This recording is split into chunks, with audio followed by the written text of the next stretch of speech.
Lord is the strength. The Lord is my strength.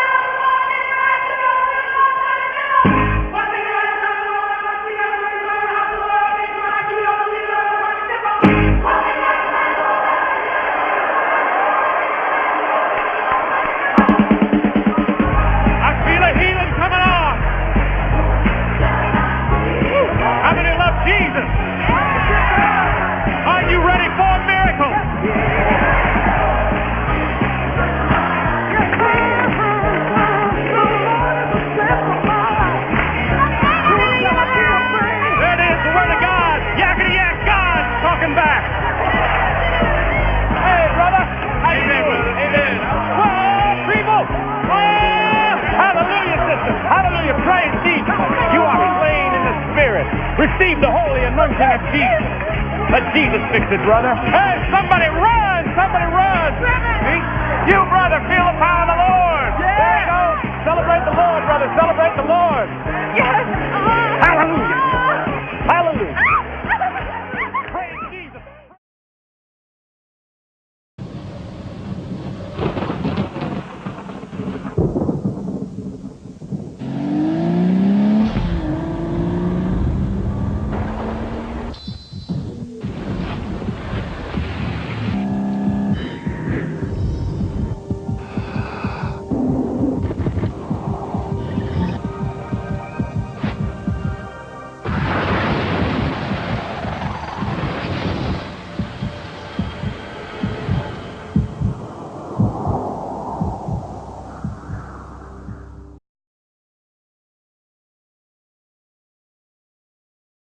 Become a slave of Jesus Christ.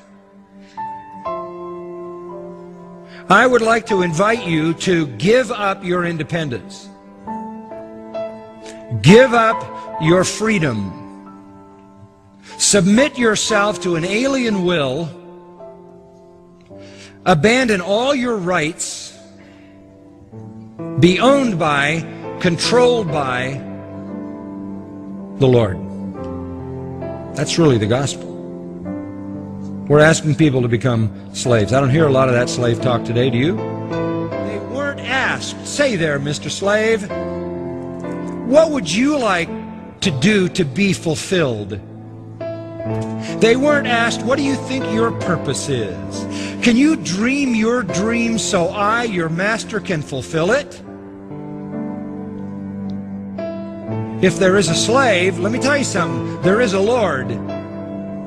If there is a slave, there is a master. If there's a master, there's a slave.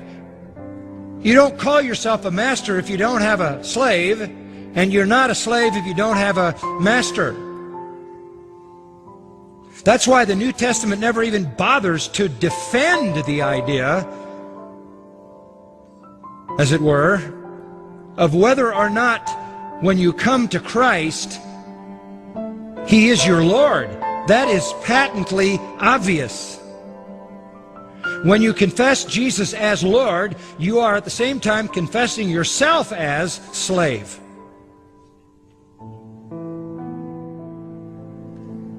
A slave is someone whose life belongs totally to someone else. Absolute ownership, absolute control, absolute subjection, absolute obedience, absolute loyalty, absolute dependence. The Spirit of God took the slave metaphor because it was the best metaphor to describe our personal relationship to Christ. He bought us, He owns us. We are devoted to Him and to Him alone.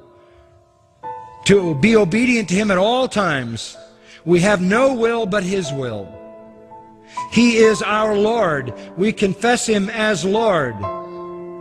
That's exactly what He demanded. Remember the words of Luke 9:23. We've repeated them so many times. If any man will come after me, let him deny himself. That's slave talk. That's slave talk. Take up his cross and follow me. It's the end of you. the end of your life. You're finished. It's over. You're done. You are now the slave of Jesus Christ. Being a slave to Jesus Christ is beyond any kind of slavery that anybody ever knew, because this master, listen to this one, makes us sons and gives us all the rights of His own sons.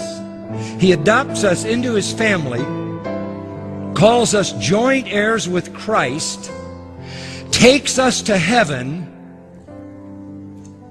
where we rule and reign from His own throne, and pours out all the lavish riches in His possession forever and ever and ever for our own unmitigated joy and His own glory.